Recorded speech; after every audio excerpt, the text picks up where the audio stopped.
Kasi feeling ko mas okay na kami mentally at mas matibay na yung friendship namin kumpara dati.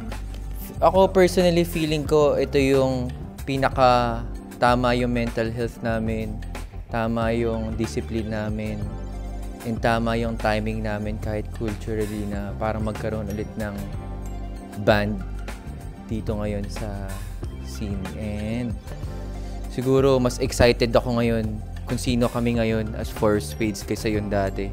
Hinanap na ng sistema ko yung collaboration, yung hindi ako laging tama sa mga decision ko, and gusto ko naman na makarinig ng ibang boses kasi for ilang years po na hindi kami active, tinry namin i-pursue yung mga solo career namin, and doon namin na-explore yung individuality namin. And after namin gawin yun, dumating yung oras na hinahanap na namin yung may offer ng isa't isa, kasi bukod sa yung collaboration na hinahanap, fan din talaga kami ng music ng isa't isa.